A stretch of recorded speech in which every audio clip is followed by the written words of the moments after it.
Good evening, ladies and gentlemen. What does it mean to be an Indian today? A Bharatiya? Yes, we are aspirational and have soared to the skies. And of course, aiming for the moon, quite literally. But we are also rooted in our history and our culture.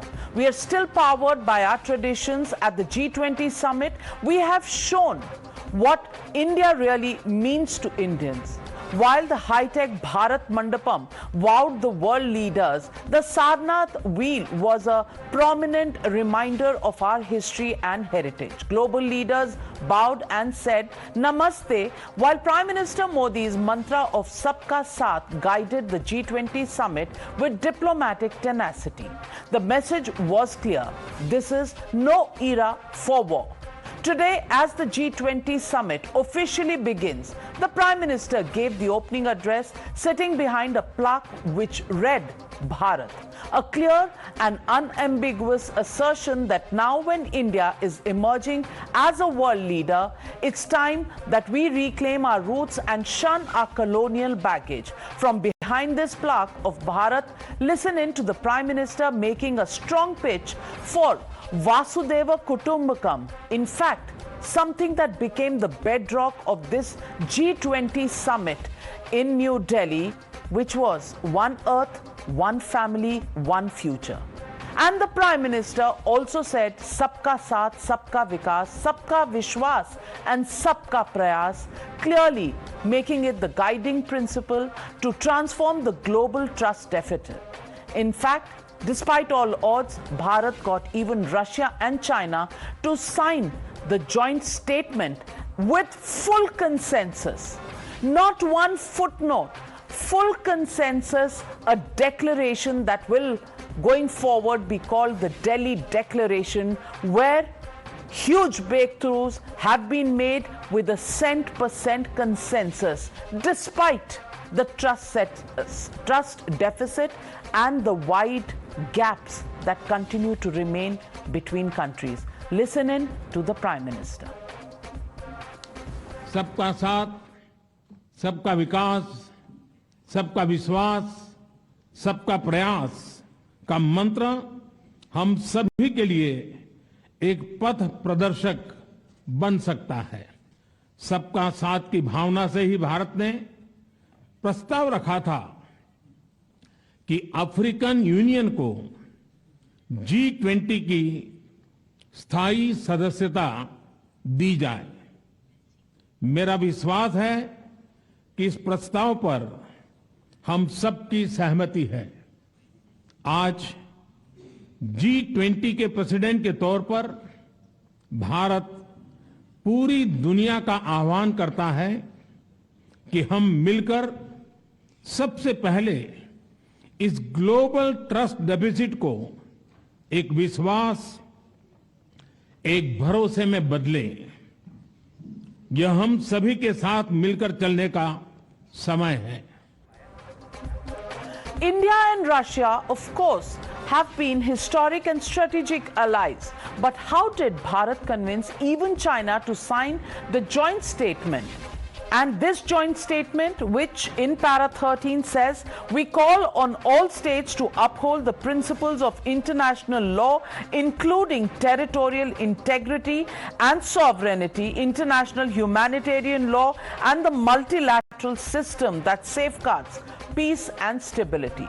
The previous Bali Declaration categorically denounced Russia in the strongest words and sought its complete and unconditional withdrawal from Ukraine. But the Delhi Declaration walks a tightrope walk, does not directly name Russia, but puts the onus on all nation states to refrain from use of force, of nuclear power for territorial acquisition. Despite the belligerence of China at our borders and topographically, even Xi's delegation agreed to sign this declaration. And not just that, the rail and port link between Asia and Europe via the Middle East is a strategic move that has been made by India, US and the Saudi to counter China's Road and Belt initiative. Listen in. आज हम सब ने एक महत्वपूर्ण और ऐतिहासिक समझौता संपन्न होते हुए देखा है। आने वाले समय में यह भारत, पश्चिम एशिया और यूरोप के बीच इकोनॉमिक इंटीग्रेशन का प्रभावी माध्यम होगा। And today I'm proud to announce that we've finalized the historic agreement for a new India, Middle East, Europe economic corridor. We look forward to the integration of the initiative and the Economic Corridor project, which is announced in this meeting. First, the India, Middle East, Europe economic corridor.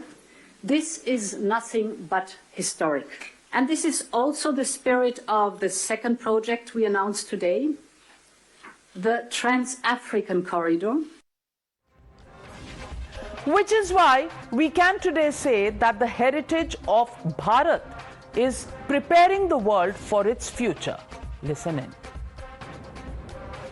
The interest in G20 proceedings have been particularly strong among our youth.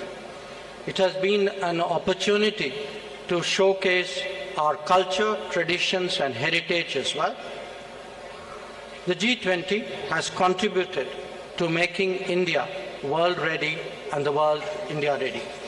Another subject that was addressed by them, as the Sherpa noted, was countering terrorism and money laundering.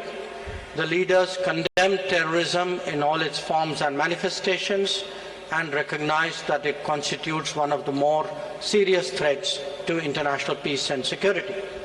The fact is that the countries of the Global South are in deep economic distress. We therefore very consciously started off with the Voice of the Global South Summit. As the G20 presidency, we saw it as our responsibility of distilling the views which were expressed in that summit and putting it before the rest of the G20. So the legitimate question we are asking on the NewsHour tonight, is Bharat building the bhavishya or the future of the world? That's the question, and that's the discussion on the other side. You're watching the NewsHour at 9, debate number 1 on Times Now, Super Prime Time. Joining the NewsHour tonight, Chris Alexander, former diplomat and former Minister of Immigration and Citizenship from Canada. Also joining me this evening is Baroness Verma, member of the House of Lords, United Kingdom, Dr. Patrick M. Cronin, Asia Pacific Security Chair at the Hudson Institute, Rajiv Mantri, author. But my first question goes to Dr. K V Subramanian, Executive Director, India, Bangladesh, Bhutan and Sri Lanka at the International Monetary Fund. And Dr. K V Subramanian, with this unprecedented consensus in the Delhi Declaration, where both China and Russia, despite the absence of the heads of states today in New Delhi at the G20 Summit, is this really a landmark event where Delhi, Bharat, has exhibited how it can get the world together? On the one hand, Russia, China, part of the consensus of the Delhi Declaration. On the other side, the developing nations of the Global South, and of course, the African Union getting a permanent seat at the G20, virtually making it the G21. All of this, does it show the human touch of Prime Minister Modi at this G20 to take it a level higher?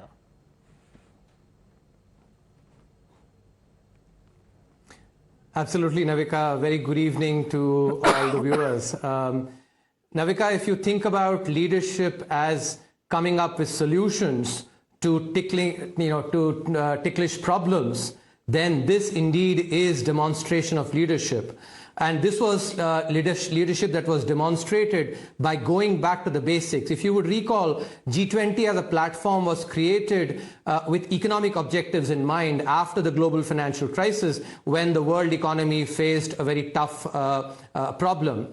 So by going back to the economic basics and focusing on the economics, the Delhi Declaration has indeed come up with a very nice solution by focusing on the economic problems that come from the conflagration or the war that we have right now, while at the same time also getting that difficult balance very right on the political side by saying that territorial claims cannot be pushed through force or by war or use of nuclear weapons, etc. So I think the consensus that has been achieved is phenomenal. I will also mark out the infrastructure that what I will call the new Silk Route, from India to Europe and the United States, running through the Middle East. I think it's a phenomenal achievement, Navika. If you would, remember, we all learned in history that from the 2nd century till the 15th century, the Silk Route was phenomenally useful. In India being the largest contributor to world's GDP by accounting for a large proportion of the trade. A similar impact this particular initiative can bring, and therefore overall phenomenal achievements in India's G20 presidency.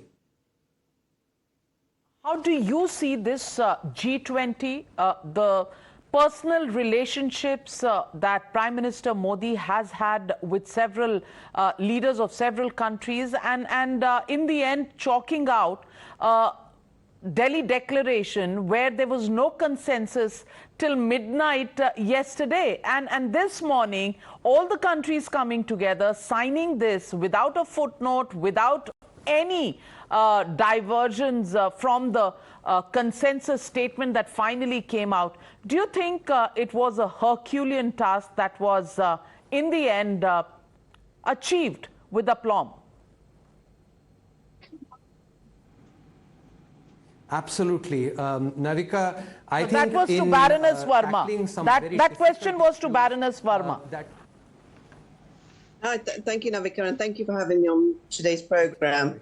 And in fact, it is a moment in time I think we should all be very, very proud of, that the world has actually come together on such fundamental, basic trust and faith, and making sure that we go into an era, an era where we can actually try and build up relationships and respect. And I think it's been missing a long time. And having watched the changes that have happened across India over the last few decades, I must say, for me, it's an incredibly proud moment to be able to sit here with you and join in seeing such a historical undertaking taking place, where every single nation has signed up to it without, as you rightly said, a footnote, any changes, any dissent of any kind. And we should celebrate that. It demonstrates that actually with the right leaderships, you can achieve what most people might think is unachievable. Let me ask Dr. Patrick Cronin as well.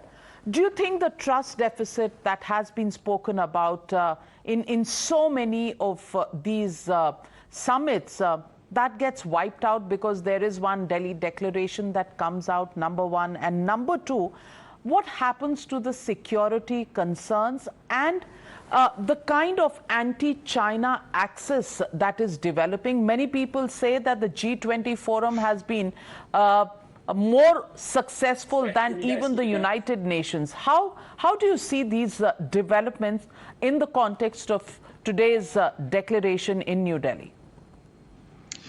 Well, first, I think most Americans would congratulate Prime Minister Modi for the successful multilateral diplomacy that he has shown by this successful summit. That's point one. At a time when there's so much nationalism, protectionism, and geopolitical rivalry, it's not easy to pull off multilateral cooperation. And yet, I think this is what we've seen in Delhi, and I think that's just stands as a pillar now as a path forward, this is something we can build on. It is the second G20 summit as well that did have a consensus document, and this was very difficult this year, and yet it happened. So I think as they move to Brazil and to South Africa and the United States over the next 3 years, the G20 becomes a lasting voice for the Global South's connection to developed countries. And we have a big challenge, and we have to meet what the Delhi Declaration has essentially put forward as a challenge for all of us. It doesn't wipe off all of the concerns. It certainly was not a geopolitical rivalry mechanism. It was about inclusive economic growth. It was about dealing with climate resilience. It was about dealing with the connectivity between the Global South and Europe and the Middle East. And at least progress was made there. So this is a shining example of how we can have successful multilateral cooperation.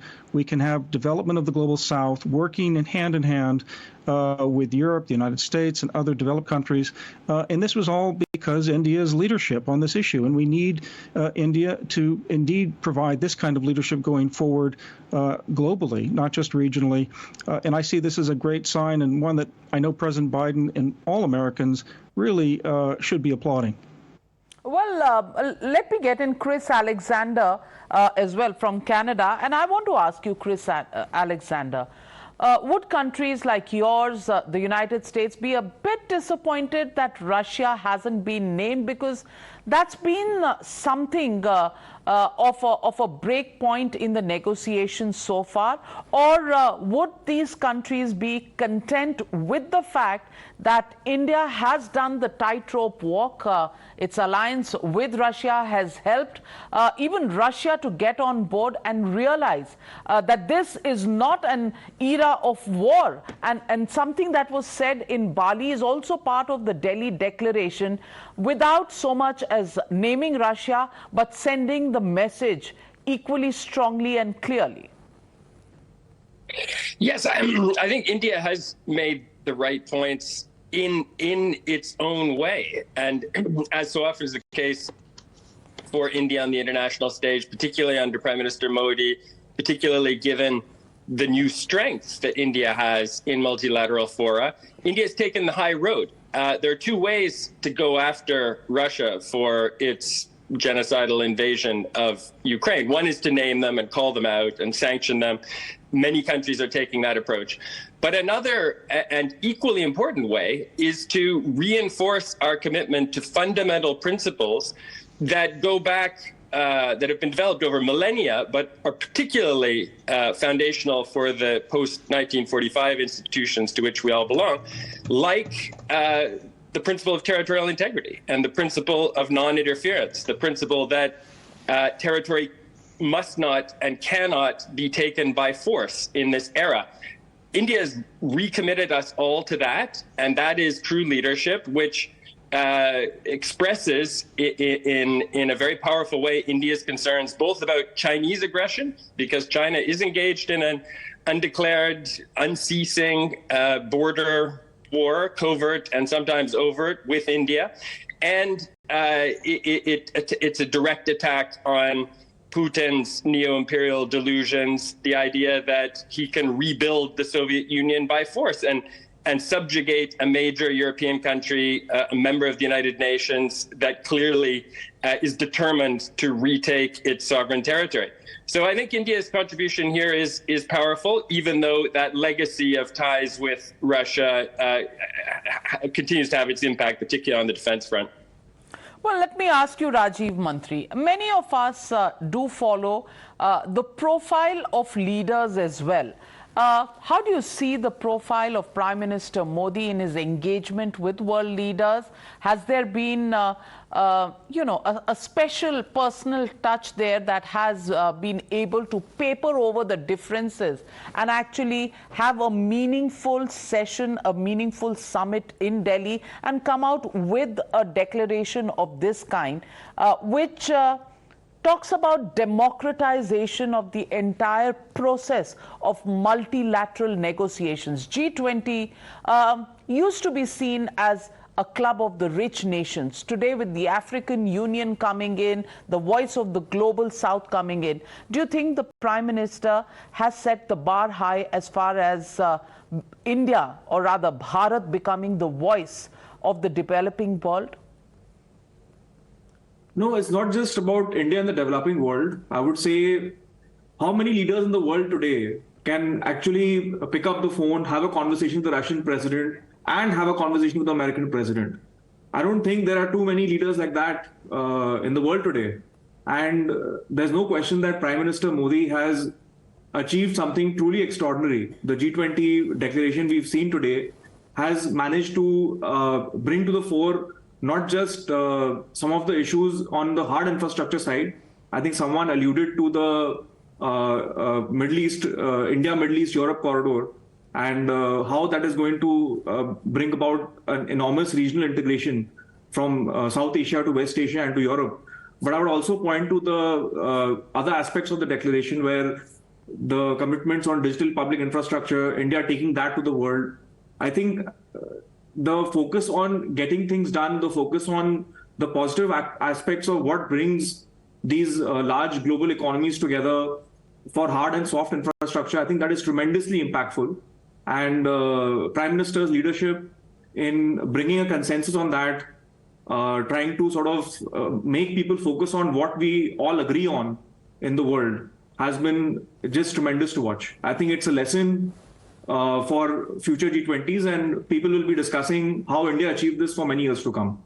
Well, KV Subramanian, I want to also ask you, can you divorce economics from geopolitics? For instance, the demand for uninterrupted supply of energy from any supply route, isn't that India talking economics but also geopolitics, given that we have imported oil from Russia despite criticism from other countries coming in? The fact of the matter is, developing countries or any countries in the present economic situation cannot begin to choose when there is an economic advantage that they see. How do you see the reconciliation of all of this in the joint declaration? So, Navika, I look at the war that has ensued as having provided a silver lining in highlighting the supply side factors that can contribute to economic distress all over the world. And both food and energy have come into tremendous focus. Before the war, we took it for granted that wheat would come from Ukraine, sunflower oil also would come from Ukraine, crude oil would come from Russia, but the war has really put this focus on the supply side factors.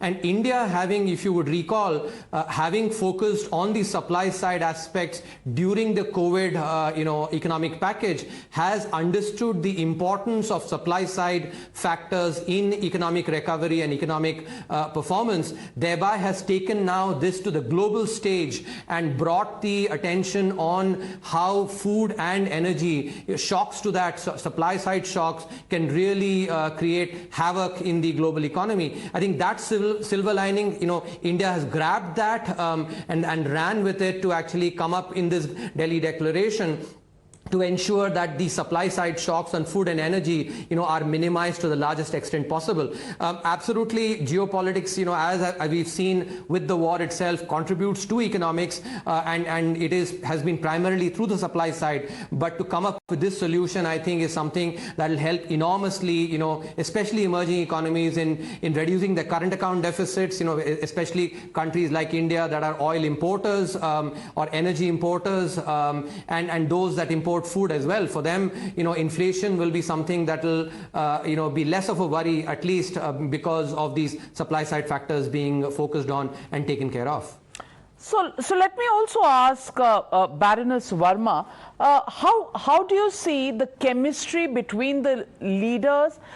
Is it because we've been through a pandemic, the world is still recovering, both on health issues as well as on economic issues from the challenges that the pandemic held out, and suddenly there is a need for the world to really come together? So is it the circumstances that have renewed countries' commitment to make fora like the G20 work for the betterment of all countries rather than keeping to just a few countries looking at their advantages out of this? So, first of all, thank you, Navika, for that question. But I also think there's a bigger question that we were all asking ourselves during COVID, and that was how half of the world, the developing nations, were left behind when it came to responses to COVID. And I think the fact that India took a lead in making sure that they were at the forefront of supplying vaccinations to those very nations that were left behind was a demonstration of exactly how this conference, this G20, is shaping. The fact, we are looking at one family, one world, and one future. Well, I think if we all recall, we all said, we can't overcome COVID until COVID has been overcome everywhere.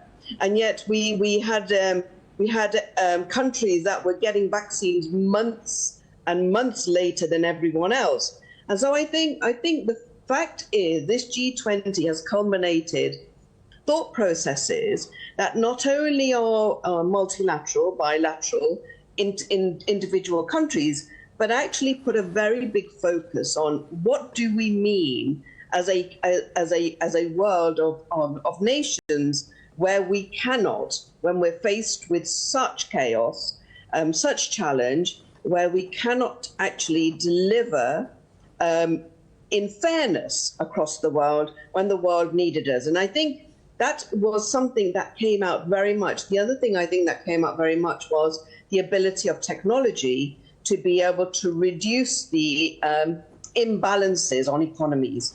And so I think we are seeing today a collection of all of those sort of experiences together on the world stage where we can actually take some very big lessons. Very well said. The leadership has to come forward.